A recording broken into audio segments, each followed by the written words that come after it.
18ஆம் படி கருப்பசாமி துணை. என் தங்கப்பிள்ளையே, இந்த கருப்பசாமி உனக்கு நல்லது செய்வேன். அப்பா கருப்பா, என்னை எல்லா பிரச்சனைகளிலிருந்தும் காப்பாத்துங்க. நான் நினைச்சதை நடத்தி கொடுங்க. எனக்கு என்ன செய்யறது எது செய்யறதுன்னு ஒன்றும் புரியல. எனக்கு வழிகாட்டுங்கன்னு நீ என்னையே நம்பி இருக்கும்போது நான் எப்படி உன்னை காப்பாத்தாம விட்டுருவேன்? நிச்சயமா உன்னுடைய பிரார்த்தனைகளையும் வேண்டுதல்களையும் நிறைவேற்றி நீ நினைச்சதையும் உனக்கு நடத்தி கொடுப்பதற்கான நாளை, அந்த நல்ல நாளை நான் குறித்து விட்டேன் என் தங்கமே. நம்பிக்கையோடு இருக்கக்கூடிய உனக்கு இனி நல்வழி பாதையை காட்டுவதற்காக நான் ஓடி வந்து விட்டேன். ஒரு பூச்செடியை பார்க்கும்போது கூட உனக்கு அதுல இருக்க பூதான் கண்ணுக்கு தெரியணுமே தவிர அதுல இருக்க முள்ள பெருசா பார்க்காத. பூவை பறிக்கும் போது முள் சில இடத்துல குத்ததான் செய்யும். ஆனா நல்லது நடக்குதுன்ற அந்த நன்மையை நீ பெருசா எடுத்துக்கோ. அழகான மலரை பார்த்து ரசிக்கணுமே தவிர முள்ளு குத்துதே நினைச்சு கவலைப்படாம எடுப்பது போல்தான் உன் வாழ்க்கையில் நல்லது நடக்கும்போது, நன்மைகள் கிடைக்கும்போது சில தீயதும் கெட்ட விஷயங்களும் லேசாக உன்னை நேரிடும். தடையும் தடங்கல்களும் வந்து போகின்றத தயாராக புரிஞ்சு ஏத்துக்கோ என் தங்கமே. இந்த உலகத்தை பத்தி தெரிஞ்சுக்கிறதுக்கு முன்பாக நீ உன்னை பத்தி முழுமையாக தெரிந்து கொள். உன்னை பத்தியே முழுசா தெரிஞ்சுக்காம இந்த உலகத்தை பத்தி நீ தெரிஞ்சுக்கிறதுனால ஒரு பயனும் இல்லை.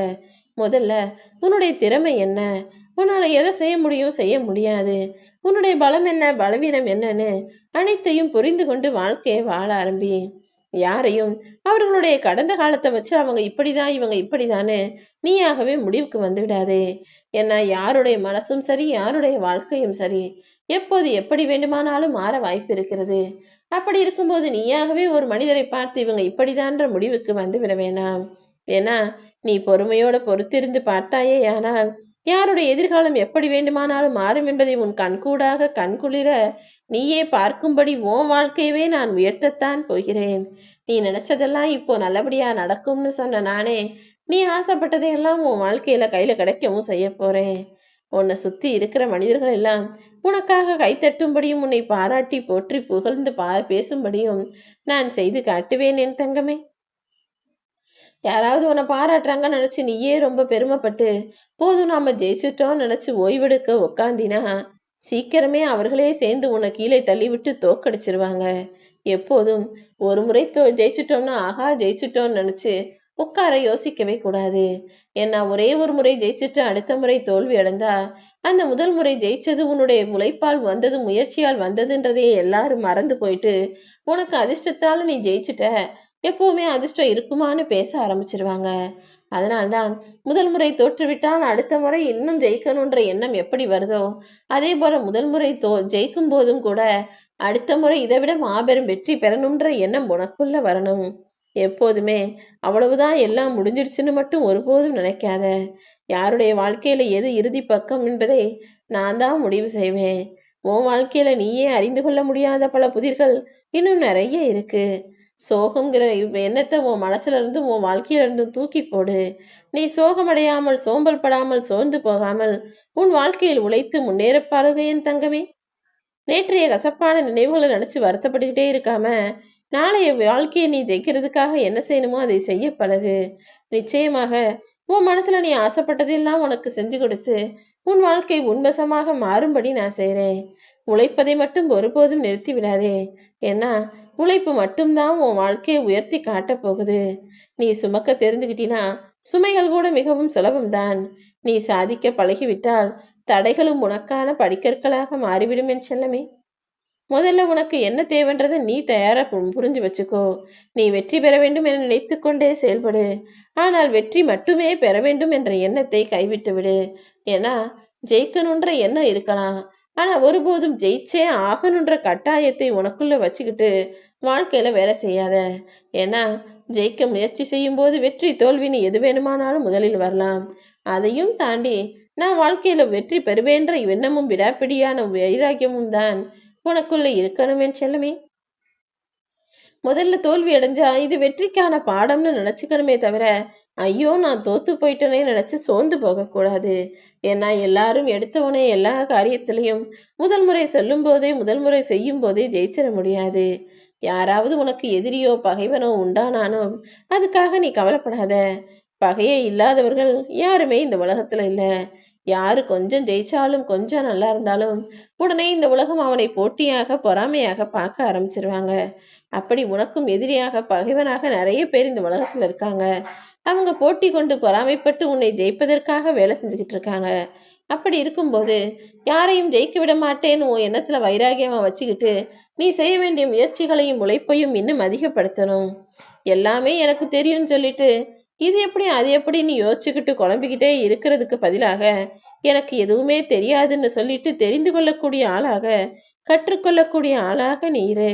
நிச்சயமாக வெற்றி உன் வாழ்வில் உன் வசப்படும்.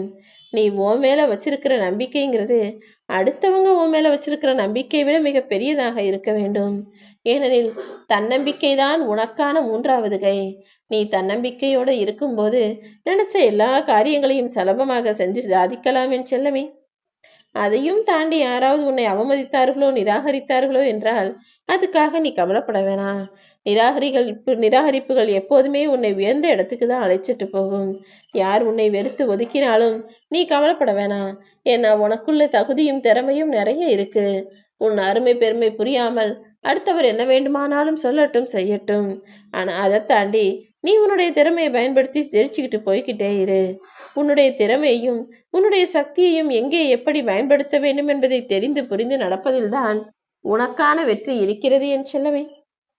பிரச்சனை செய்யாம வம்பு இழுக்காம வாழ்க்கையை வாழணும் நீ நினைச்சாலும் பல பிரச்சனைகளும் கஷ்டங்களும் துன்பங்களும் துயரங்களும் வம்பு வழக்குகளும் உன்னை நோக்கி வந்துகிட்டே இருக்கா. எது எப்படி இருந்தாலும் எல்லாரிடமும் அன்பை கொடுத்துக்கிட்டு நீ வாழ்க்கையை வாழ்ந்துட்டு போய்கிட்டே இரு. பிரச்சனை செய்யாமல் வம்பு இழுக்காமல் வாழ்க்கையை வாழ்வதென்பது அவ்வளவு சுலபமாக இருக்காது. அதே நேரத்துல ஒருத்தர்கிட்ட சண்டை போடுறதுக்கு ஒரு சில வார்த்தைகளே போதும். சட்டுன்னு ஒருத்தர் கோவப்படும்படி பேசினா உடனே சண்டை வந்துடும். ஆனா சண்டை போடாம பிரச்சனையை தீர்க்கிறதுக்கும் ஒருவர் மனதை அமைதிப்படுத்துவதற்கும் எவ்வளவு வார்த்தைகள் பேசினாலும் போதாதுதானே.